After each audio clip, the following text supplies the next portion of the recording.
myself. So I've been trading for 53 years, probably starting to sound like it.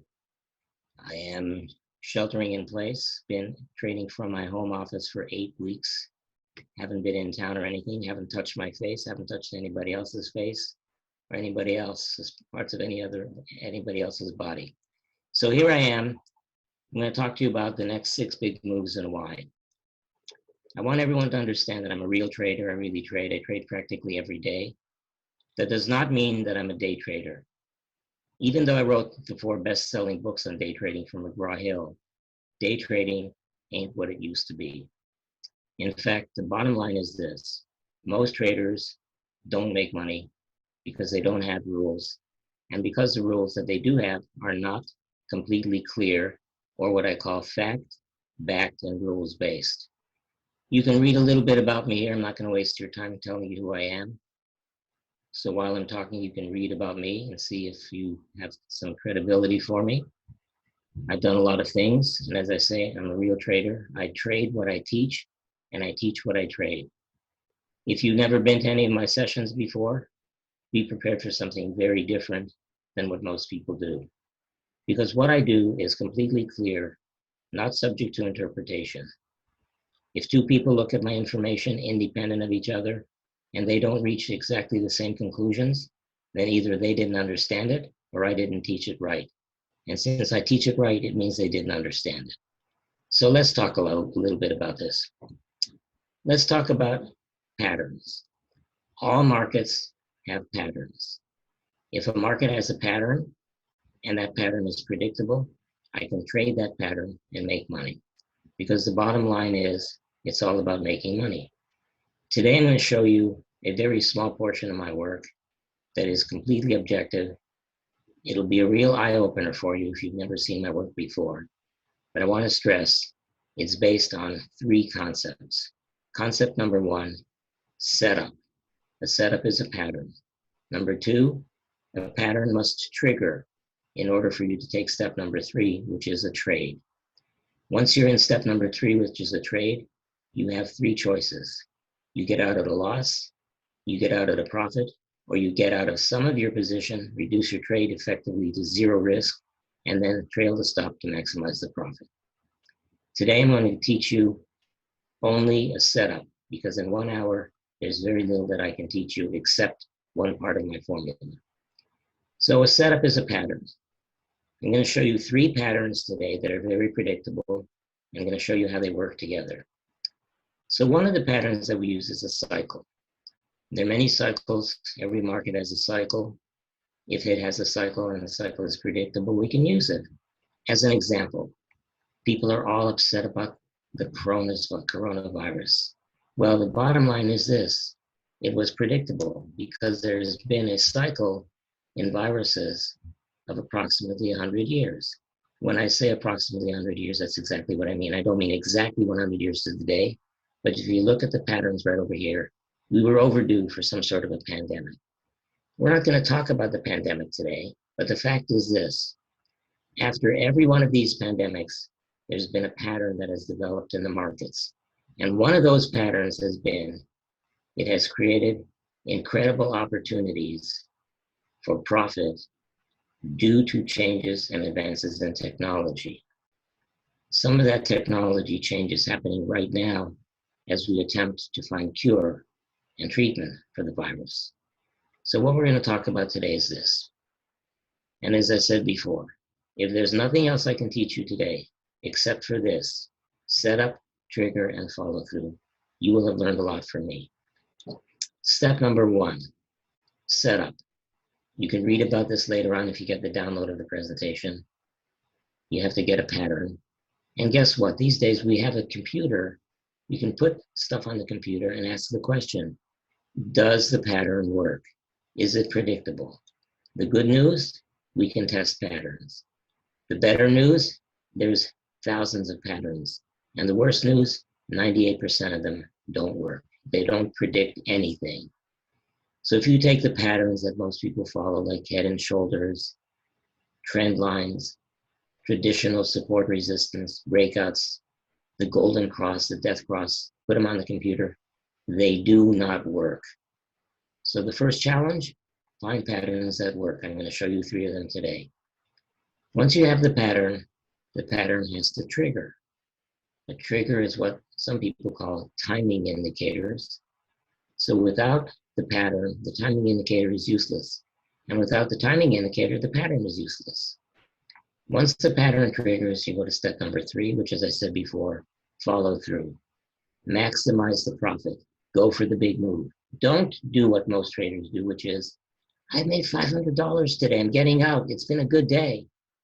I'm not in this game to make $500 a day. I'm in this game to make as much money as I possibly can, and I don't care if it takes 1 day or 10 days or 20 days. That's my goal. So we're going to look at 3 key indicators today. Number 1, what are the biggest and best traders in the world doing? Are they buying or selling? How do we know who they are? Have they been correct? I'll show you that. Number 2, what are the smallest and worst traders in the world doing? Are they bullish or bearish? Can we measure that? Are they reliable in their accuracy? Are they what's called a reliable anti-authority, which means they're wrong most of the time? We have that information. I will show you. Number 3, are there cycles in the markets? If so, what are they? Have they been accurate? How will we know that? And again, I will show you. So let's go to the next slide. Let's look at the best and biggest traders in the world. Commercials. What are commercials? Every week, the United States Department of Agriculture releases a report called the Commitment of Traders Report. The Commitment of Traders Report divides traders into 3 basic categories: large speculators, small speculators, and commercials. Commercials are the people in the business who use the stuff, who grow the stuff, who broker the stuff, for example, commodities or even currencies. So what I'm going to show you is commodities, but nowadays there is an ETF for practically every commodity. So if I show you an ETF, if I show you something, for example, the grains, there'll be an ETF that you can trade as an investment based on the grain cycles and patterns. So 3 pieces of information: small traders, large traders, and commercials. Commercials control about 95% of the market, whatever the market is. They're the big users, the big producers. We want to know what they're doing. The Commitment of Traders Report, which is available, as I said, from the USDA, from the US government, CFTC, available on almost any trading platform, tells you what percentage of the open interest, the available contracts, is being held by large traders and small traders and so forth. When we look at these numbers on a weekly basis, we can see what they're doing. Example, on this chart, where I have removed the name of the chart so that you don't get biased, and I removed the dates, I'm showing 2 pieces of information besides the information on top, which is the price. I'm showing on the bottom of the chart green and red. The green means that commercials are buying the market, they're long. The red means they're hedged to the market. Not short, but hedged. And I want you to please understand the difference between hedged and short. To be short something means you sold something you don't own. To be hedged means you sold something that you do own. As an example, let's assume, which is not the case, that this market is corn. As you can see, before the market started to move up, commercials were buying. They act in advance of a bottom. All the way up, they're selling. Does it mean they're losing their buck? No, it means they're hedging. They're taking the product and they're immediately selling it on the futures. So if a farmer comes to the commercial and says, will you buy my corn for me? Commercial looks at the board and says, yes, I will buy your corn for you. The farmer says, how much will you pay me? Commercial says, I'll give you $5 a bushel. The farmer complains, that's not enough. The commercial says, well, futures are trading at 5.10. I've got to make some money here to handle this corn. So I'll give you $5.03. He pays the farmer $5.03, immediately sells it on the futures at $5.07, and makes the 4-cent difference. So when you look at this chart and you see all this stuff on the bottom in red, they're not losing money. They're making money all the way up. But the most important thing that I want you to see from this chart is this. Look at every single low that we have and notice what commercials did before every single bottom, sometimes right at the bottom, like here. So if I asked you the question, in this particular market, what did commercials do for the better part of 1 year in this particular market? They were buyers. Did they buy the market for their health? No. They bought the market for one purpose. They believe it's going to go up. They have good inside information, the best information in the world, and they will make money. And when it starts to go up, they'll start taking their profits. So I bet you'd like to know what this market is. I'll tell you later. You know that joke, how do you keep an idiot in suspense? I'll tell you tomorrow. How about this one? This is the Dow Jones Futures, the YM, mini-sized Dow. You'll notice all the way up in this bull market, commercials were hedging. Banks, insurance companies, selling futures against their stock portfolio. But when the market crashed, they started to buy. And they bought big, and they're still buying now. So what did they do? The big traders were buying. The small trader was doing the opposite. Look at this chart. Here's a close-up view of what happened. You'll notice that about 5 or 6 days after the bottom, commercials started to buy, and they've been buying ever since. Let's look at another chart. The big trader compared to the small trader. So over here, we have the commercial, and here we have the small trader. Now, don't get me wrong. I'm not saying that the small trader is always wrong. Sometimes the small trader is right. If they were always wrong, they wouldn't play the game. So this idea of trading, making money for a firm, and then taking your cut, it's a great dream, but most of the time, most people will lose. For many reasons, lack of discipline, lack of methodology, lack of rules. But you'll notice over here, small traders doing the exact opposite of what big traders were doing. So all the way up on this rally, all the way up, the small trader was in the red, selling all the way up. A very dramatic juxtaposition. So is a small trader always wrong? No. And not every small trader is always wrong, but the small trader is classified based on the number of positions and the size they trade. So we just looked at some information on the cycles, on the commitment of traders, which is the big trader. Now we're going to look at cycles. The cycle is a repetitive pattern in price and time. Let's look at this chart. Here's an interesting chart. Again, I removed the name to remove your predetermined bias and remove the dates. Notice what's going on here. This is a near perfect cycle, not perfect at the tops, but very accurate at the bottoms. And this happens to be the approximate 7-year cycle in Japanese yen versus the US dollar. It's a very reliable cycle. So the first thing we want to do is determine, number one, what is the big trader doing? Number two, what is the cycle? Is it reliable? And number three, what's the small trader doing? The small trader is based on what we call the daily sentiment index, which is available from my office and has been every day since 1987. Let's look at this chart. This is a chart of the S&P E-mini showing the bottom, the top red arrow, and at the bottom of the chart, we see the daily sentiment index, small trader sentiment. So small trader sentiment dropped down to about 5% bullish or 95% bearish right at the bottom. So what did we have? The small trader selling, the large trader buying, the commercial buying, and if there was a cycle and the cycle was bottoming, we had all three important pieces of information at our disposal with which to make a timing decision. So what I'm showing you right now is step one of the whole process, the setup.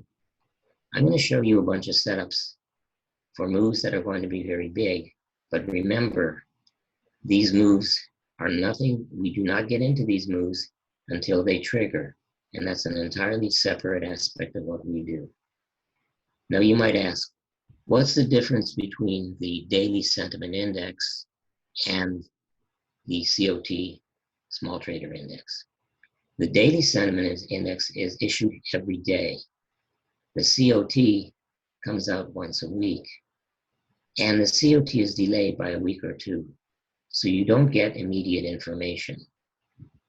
The daily sentiment index is better for faster decisions because it doesn't lag. So we're looking for the combination. Here's the combination we're looking for. A cycle that's reliable, number one. Large trader commercial buying activity, number two. And number three, small trader negative. So we're using this methodology only to find bottoms. And I want to stress, I am not an always long trader, but this particular methodology that I'm showing you, which I'm using to predict the next big moves, is based on finding bottoms, although we can find tops with other methods as well. I'm only looking for the big moves. So let's take a look. Let's go to the next slide. We've already looked at this. So let's look at this. So bear with me for a moment. It's going to take a little explanation. At the top of the chart of the US dollar index, I've got the cycles. Take a moment and look at the cycles.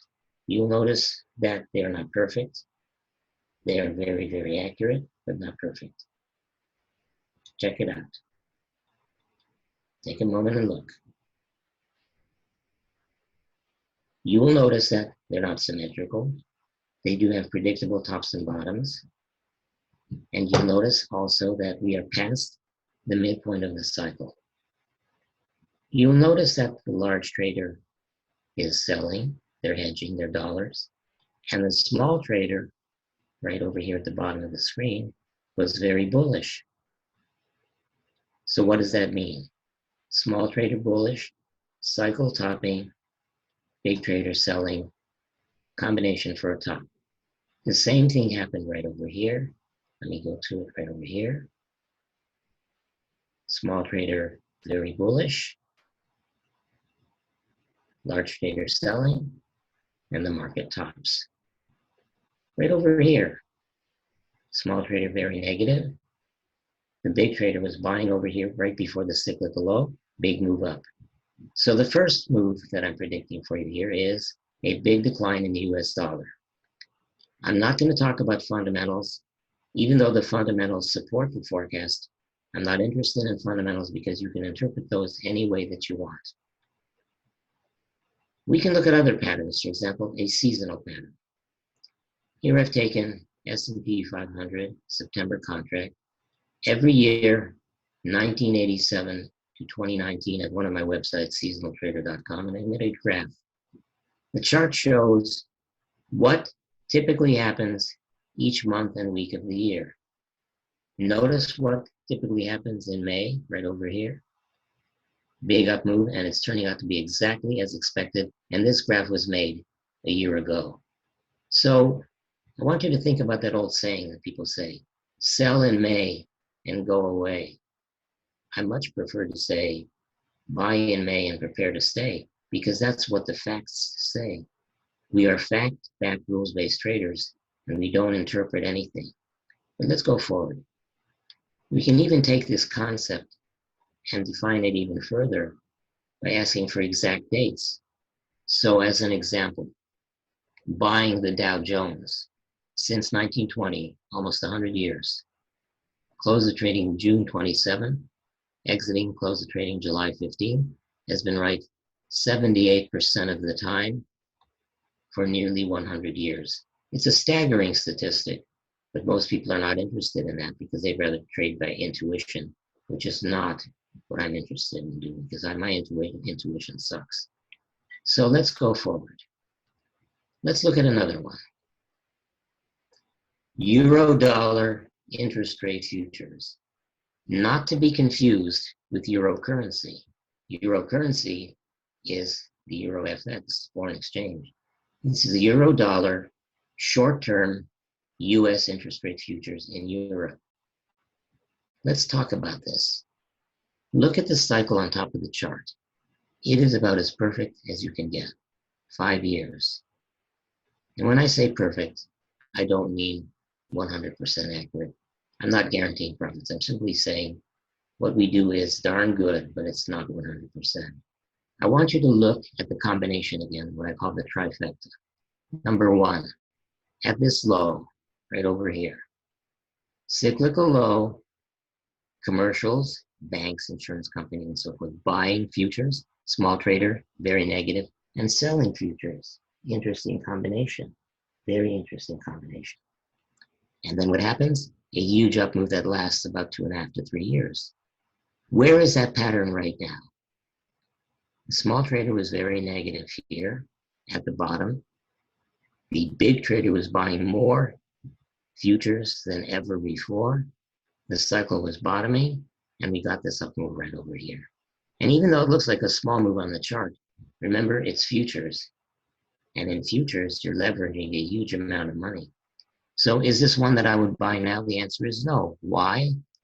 Because number one, that move has already started and reached its target long ago. Number two, even though the commercial has started buying again, the small trader is way too bullish and the cycle is stopping. So there's no opportunity for me in this market. What about this one? Treasury bonds, another interest rate futures market. Ask the question, has the cycle been reliable? Yes. Is the cycle bottom? Yes. Did the cycle bottom with commercial buying activity and small trader negative? Yes. Is there a new opportunity here now? No, it's too late. But I'm going to show you some that are not too late. And here's one that very few people really trade in futures, but it's worth looking at. Nikkei futures. Look at the combination. The combination is very clear. Number one, look at the cyclical low that's approaching right now. A very significant cyclical low. Very significant. Number one. Number two, look at the commercial buying activity. It's green. Who are these commercials? Remember? Banks, hedge funds, insurance companies, foreign governments, sovereign wealth funds. Very significant accumulation. There's only one thing that's missing right here. The small trader is not negative enough. So we need to wait for the small trader to get down into the area of about 90% bearish. So this one's on the radar. We're watching. And remember, very important, once it does give us the configuration we need, in other words, what I call the trifecta, we also need something else. Step number two, the trigger. Then we need step number three, the follow through. Now what I'm showing you here is my most complicated work. The other work I do is really much more simple, and it goes back to what I showed you before. In other words, these kinds of seasonal moves that produce extremely high accuracy and very large profits. So let's go forward again to the next one. That's the Nikkei. What's the next big move? Gold. Well, gold has already happened. We correctly predicted the bottom in gold several times. So right now, even though there may be a lot left on the upside in gold, in terms of a huge opportunity at the beginning of a move, it's too late. But it's not too late for silver. You will notice what silver has been doing recently. In the last couple of weeks, silver has literally exploded. Why is that? Let me show you something interesting. The cyclical low is expected right here. Prior to the cyclical low, right over here, and you can barely see this, but take a close look. Commercials were buying silver. If you know the history of the Commitment of Traders report in silver, that was the first time since the start of trading in silver futures, the first time that commercials bought silver. At the same time, at the bottom of the screen, The small trader was selling silver. They were negative. So that's the trifecta we're looking for. Once we had that trifecta, what happened? We got a timing trigger and we were off to the races. So silver is just getting started. There's a lot of room left in the silver. Let's go back and let's look at the next chart. Copper. Now I want you to think about this one. I want this to be an educational opportunity for you. Look at the copper. So first, let me say this. Copper has had historically some of the best, most predictable cycles of any of the markets. Copper has many ETF possibilities or proxies. You can buy Southern Peru Copper, which is paying about 5% dividend. You can buy FCX, Freeport-McMoRan, Rio Tinto, BHP, COPX, and so forth. All of these are proxies for copper, or you can buy copper futures. The bottom line is this. If you look at the chart, you will see that something interesting is going on right now. Number one, you've got two cycles, the full cycle in blue and the half cycle in orange. Right now, commercials are buying copper like crazy. In fact, not too long ago, they bought just about as much copper as they ever have in the past. So why are they buying copper? They're buying copper because they think it's going up. So let's ask the obvious question. We have economic disaster, supposedly. We've got the COVID crisis. We've got people all over the television talking about depression, recession, worst economic conditions since the Great Depression, huge unemployment, people going out of business, and yet copper is being bought in record amounts, and the small trader is very negative, as you can see at the bottom of the screen, but the big trader is buying.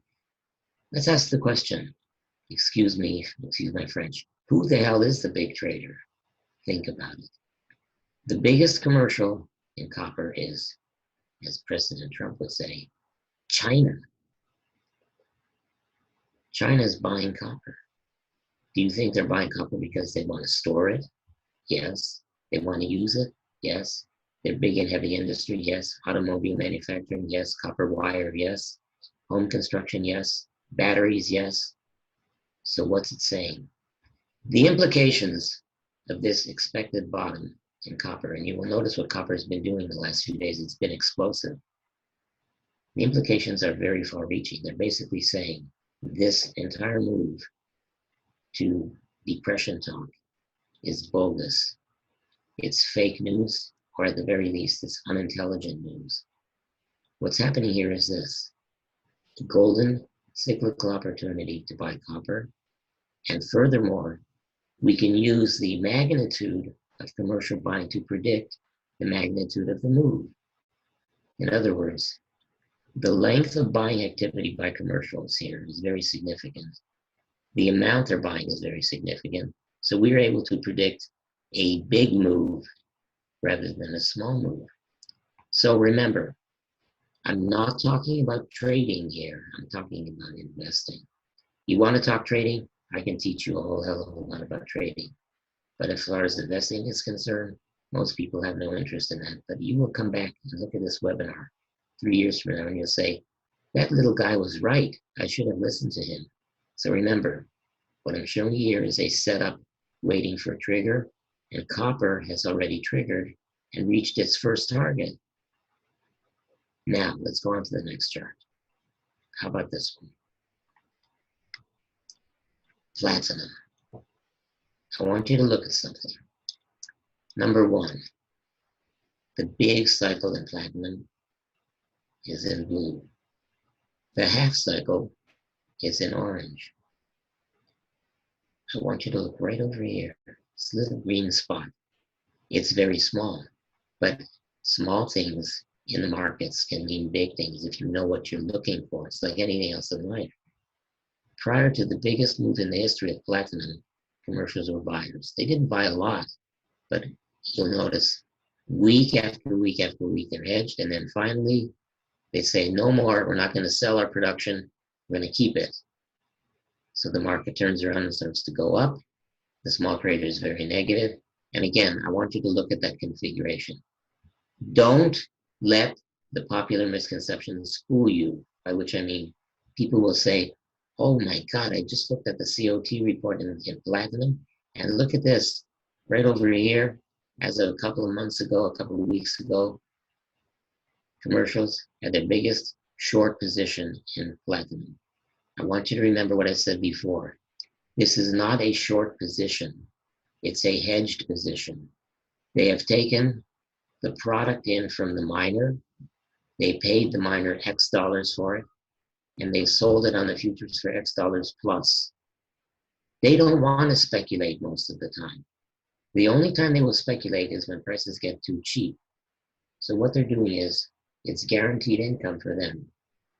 I'm only interested in what commercials are doing when they're buyers, not when they're sellers. So the next big move in platinum, and if you've been watching platinum, it's been going crazy as well. Well, what about this one? Check it out, ladies and gentlemen. Coffee. Now, you might not be interested in coffee futures, but remember, sorry about the noise, I am at home. Remember that we're looking at ETFs. There's a coffee ETF called the JO, as in Java Joe, JO, and you'll notice what's going on here. The cyclical pattern in blue in coffee, although not perfect, has been very reliable. It's repeated many times. Remember, we're only looking for opportunities on the long side. And I want to stress, I'm not an always long trader. For this particular purpose and this concept that I'm teaching you, I am only interested in long configurations because this pattern is very prevalent at market bottoms. So what's the pattern say? Well, let me explain it to you. For the better course of 4 years, commercials have been buying coffee. They just recently began to liquidate some of their holdings because their average cost all the way down was very low. At the bottom of the market, right over here, let me show it to you. The small trader was extremely negative, and you'll notice this very negative small trader sentiment correlated almost perfectly to the biggest commercial buying in history. Now remember, as I said before, we're talking about something long-term, not short-term. We're looking to predict something that's going to happen 3, 6, 9 months down the road. So I give you this information and tell you to watch the market. Did this have any implications for other stocks, for other markets? Yes. Starbucks. Who is the biggest commercial buyer of coffee? It would be Starbucks. So all of this stuff over here was mostly Starbucks, the roasters, the Starbucks chock full of nuts and so forth. And so what happened? Because they bought their coffee futures at the right price, their cost of production was very low. And as coffee prices went up and up and up and up and up, their profits went up and up and up and up. And even though coffee prices went down, down, down, as you see right over here, in this particular case, that cost savings, that reduction in price was not passed on to the consumer. So the $4.20 cup of coffee that you were paying for kept on going higher and higher, while their cost of production went lower and lower and lower, which allowed Starbucks to become a stellar, big winning stock because they were making so much damn money. And that's the way this process works. So let me show you something else. Check this one out. I like to look at markets that most people have no interest in. A lot of people love the Forex, but they're always trading the popular Forex markets. The euro dollar, the euro currency, the euro yen, the British pound, the Australian dollar, and so forth. I'm interested in the accident that it's ready to happen. And here it is right now. The New Zealand dollar, the Kiwi dollar. I want you to look at the configuration and review with me what we've learned so far. Number one, the cycle. Is the cycle reliable? The answer is yes, it is reliable. Has it repeated itself frequently? Take a moment and look at the chart. Tell me what you see. You see anything interesting here? You see repetitive pattern? Yes, there is a pattern, and it's been extremely reliable. And what is that pattern ready to do right now? Take a look at it. Take a close look. Do you see a low coming? All right, so if you see a low coming, what do we need? We need a trigger. We need to see, hold on a moment, ladies and gentlemen. The computer's acting a little bit weird, a little bit strange. Okay, so here we go. We see, number one, record commercial buying. Number two, the lowest small trader sentiment in years. Number three, a cyclical bottom. Commercials, namely banks, hedge funds, and big traders, have been buying New Zealand dollar futures for the better part of 3 years. There's a move coming. It's going to be a big move. So if you're a Forex trader, this is a golden opportunity for you to buy the Kiwi against the US dollar. Let's go on to the next one. One moment, please, ladies and gentlemen. I shall be right back. My computer is acting a little bit strange. Something going on with my microphone, please. So just bear with me. I'm going to take about 30 seconds and see what I can do about this microphone.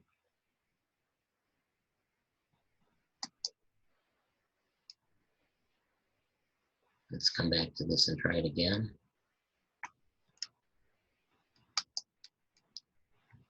Okay. I think we're okay now. Okay, so let's look at this one. People love to complain about corn. The price of corn is so low, it's going to keep going lower. Well, the price of corn has been going sideways for several years. But look at the cycle. The cycle is very interesting. Not only has the cycle been reliable, and remember what I said, reliable does not mean perfect, but the configuration is the most important thing. And here is that configuration. Number one, the small trader is very negative. Number two, the commercial has just started buying corn again. Number three, this is the beginning of the cycle. In fact, the cycle is late. Opportunity to buy corn. If you're not a futures trader, you can buy corn and soybeans and wheat in one basket. And there's a ETF for that. Okay? It's called DBA, Delta Bravo Alpha, DBA. Let's look at another one. Soybeans. In fact, this chart is a little complicated, so let's take a closer look. What do we see? Again, I want you to look at the configuration. The small trader was very negative in mid to early 2019. The big trader was buying. Recently, the big trader started buying again, and we have a cyclical low that's due right now. So how to participate? As I said before, a number of ways, one of which is DBA. But who's going to make the big money here? Who is the commercial in the grain and soybean markets? Archer Daniels Midland is one of them. ADM stock is trading at a very low price right now, and it's yielding 4% dividend. Using my other timing indicators, which are not the subject of discussion for today, we are very close to getting a trigger. The individuals or enterprises that are going to make the big money on this move are the commercials. And if you don't like ADM, you've got the Anderson Grain, yielding 5%, dirt cheap stock at $12. And the reason I show you these charts is this. We have the configuration. Cyclical low, number one. Small trader negative, number two. Commercial activity, bullish, buying, number three. waiting for step 2, the trigger. And while you're waiting, 5% dividend yield at the current price.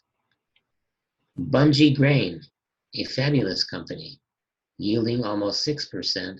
And where can you get that today? You can't get that at the First National Bank. So here's a dramatic one for you. Crude oil. Look what happened. The crude oil cycle in blue has been very predictable, as I said many times before today. Not perfect, but predictable. Number 2, recently, when crude oil prices went below zero, we had the lowest market sentiment, small trader sentiment, since 2014, which preceded this low right over here. There's only one important piece of the puzzle that's missing here in crude oil, and that is commercials have not been buyers of crude oil since all the way back here. They've been hedging their crude oil immediately as it's produced, which is what the function of this market is. The function of the futures market is to provide a vehicle for hedging. So although I don't see an opportunity to be a buyer of crude oil, I do see something else, natural gas. Look at the combination, and this is what I want you to see. This is the essence of my presentation to you today. The combination, what I called before the trifecta. Here it is. Second highest commercial buying in history, right over here. Extremely negative small trader sentiment, and we are past the cyclical low. So again, within the context of my formula, what am I doing? I'm waiting for an opportunity to buy natural gas, a timing trigger. I'm not going to run in and buy it right now unless there's a trigger, because remember, commercials can do what human beings can. They can continue to buy all the way down because they have the money to do it and they dollar cost average. They're trading for the big move, and so are you if you're an investor. But as a trader, nothing I'm showing you today will help you in terms of your short-term trading. Do not ever use the commitment of traders information for short-term trading. You can use the daily sentiment, but not the COT commercials data. So I'm waiting for an opportunity to buy natural gas. So here's what we're looking for. The following combination. Number 1, we're looking for the cycle. Asking the question, has the cycle been reliable?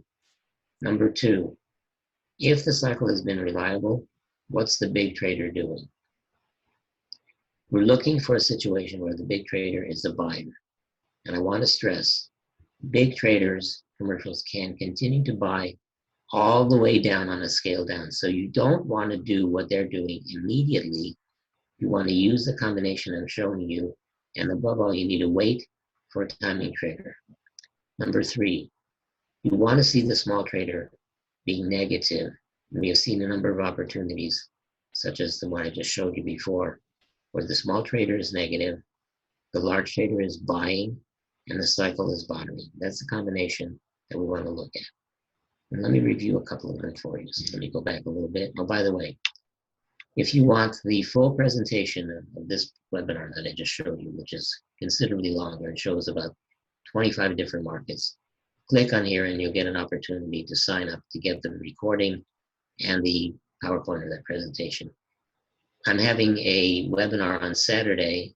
You get information here on this live link regarding what I call the hedge fund secret weapon, which is the small trader sentiment. If you're interested in other things I do, it's right over here, but let's go back for a moment and show you something. Let's take this situation in New Zealand dollar. Let me find it. I'll show you what I'm talking about. Let's go back just a little bit more. Okay, here's the New Zealand dollar. I know that certain things happen at certain times of the year, by which I mean there are seasonal trades that we can make. I'm going to go step all the way back here and show you this trade we looked at for the S&P. It's called a seasonal key day trade. I'm almost there. Here we go. If I go to the computer and ask the question, computer, For the New Zealand dollar futures, back to the first day of trading in the New Zealand dollar futures, which could be 15, 20, 30 years or more, has there been any pattern that's repeated itself on an exact day-to-day basis X% of the time? If there has been such a pattern, the computer will find it for me and give me an opportunity to know all the relevant statistics. So for example, this trade that I showed coming up, buying Dow Jones, close of trading June 27th, getting out close of trading July 15th, risking a 6% close only stop, has been right 78% of the time. It shows the average profit, the average loss, shows me everything that I need to know. And furthermore, I can look at the history in terms of its cumulative performance. So when I talk about step number 1, step number 2, and step number 3, I'm talking about this as step number 2, the trigger. Once I'm in the trigger, I want to go into step number 3. You will notice that on this particular configuration, I have here something called average profit. If I make this trade in the Dow Jones, and the Dow Jones moves in my favor 125 points, which is the average profit, I will take 1/3 of my position off the table. I will reduce my risk effectively to 0, and I will ride the rest of the position with a trailing stop, locking in a certain percentage of my profit so that I can participate in the big move. So let's go forward a little bit. So I'll give you some conclusions again. And then I will take questions if there are any. One moment, please. Oh, let me show you one more thing before I forget. You will notice I have a number of other indicators here in this chart. This chart contains additional information which is not part of this webinar. At the top of the chart, I've got prices. I've got 2 lines, which are my channel. In the middle of the chart in orange, I've got a divergence indicator. And at the bottom of the chart, I have Williams accumulation distribution and its moving average. If you'd like to know more about those indicators, you can visit my website. So let's review what I showed you, and then I will take questions. Here we go. So number 1, I'm looking for the cycle. The cycles are easy to find. You can find them visually, or you can go to the Foundation for the Study of Cycles, which is a website. And they have a list of many of the cycles, and you can do research over there. It's a not-for-profit organization, of which I sit on the board of directors. Number 2, once you've found the cycle, take a look and see what is the commercial trader doing, the large trader. If the large trader is a buyer, then you want to know what the small trader has been doing. If the small trader is a seller, while the commercial is a buyer and the cycle is bottoming, you have all indicators in place for potential move. But remember, this is the most important thing I can share with you today. None of what I've told you today is about the short term. It's all about the big term, finding the big move, and I assure you, you will never make any money at this game if you're not trading for the big move. The fact is that 90% of your money is made on 10 to 20% of your trades. You will have many small winners, many small losers, a few bigger winners, a few bigger losers, but it's the really huge winners that make the game what it is. And that's the bottom line of this whole process that we're going through. So, David or Anka, I'm ready to take questions if people have questions. I'll be glad to answer them as best I can.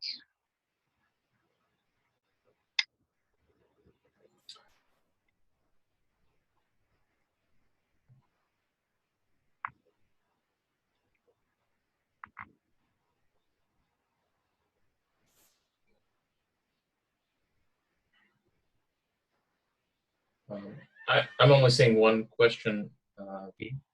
Oh wait, no, there's no. Can futures options be used?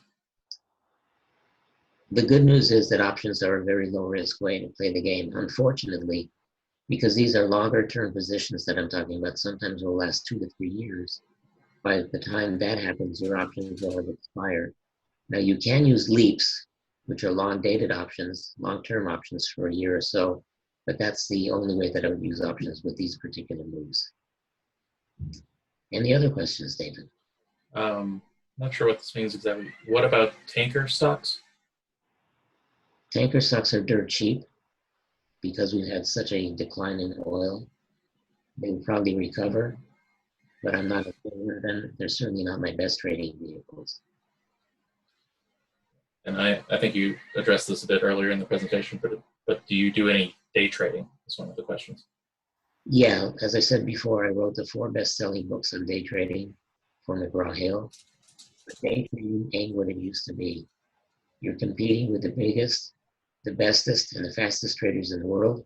And if you're going to spend your day trading, it will not make money for you unless you're trading big positions. Most people have no idea how to day trade. And as I said before, even though I've got some great day trading methods, I'm not interested in working really hard to make a few $100 a day. And trading big positions in the S&P is very difficult for most people to do because the price moves are so fast. I don't enjoy sitting in front of the stupid computer all day. I'd rather do other things with my time, like shelter in place. Any other questions, David?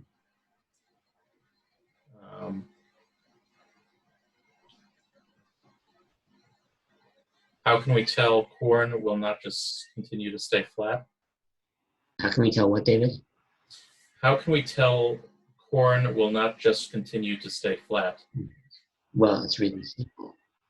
Corn could stay flat for another 2 years, but remember what I said. We use a timing trigger. What I did today is only step 1. All it says is this: commercials are buying corn, the small trader is negative on corn, and the cycle is bottoming. We now need step 2. Step 2 would be a weekly timing trigger to buy corn. That has not happened yet. So basically what I'm saying here today is this: get ready. There's an opportunity coming in corn, but it's not going to develop unless there's a trigger. We use specific triggers and configurations to get into corn, but right now it's on our watch list, it's on our radar screen, and we'll jump on it as soon as that opportunity develops. And as I said before, the symbol DBA, Delta Bravo Alpha, DBA is the ETF for grain commodities. That will be the one to get into once there's a trigger. But I want to emphasize what I said before. There has been no trigger as yet to buy the grains. There has been a trigger to buy cattle futures, which, as you probably know if you're trading the market, has really declined, but they've turned around. We're waiting for the rest of them to turn. Any other questions for me, David? I'm sorry to finish early, but I'm happy to take as many questions as there are. How big are the stops in these long-term trades? And do you need a large account for that? You do not. The stop is determined by the trigger. So even though we have a configuration, when the trigger comes, that will determine the size of the stop. We can't say a priori, without knowing what the trigger was, what the size of the stop's going to be. And by the way, no matter how big the stop is, there are alternatives for almost every market.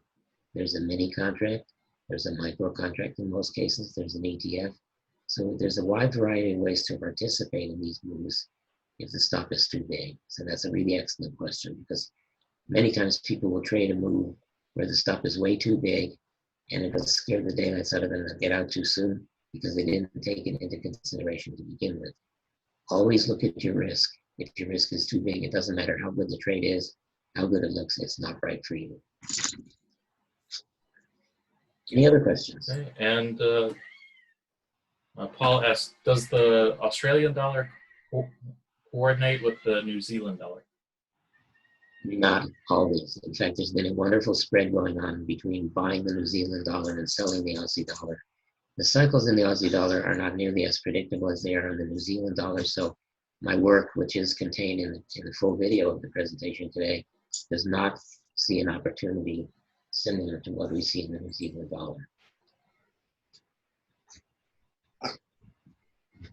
Any other questions? Okay.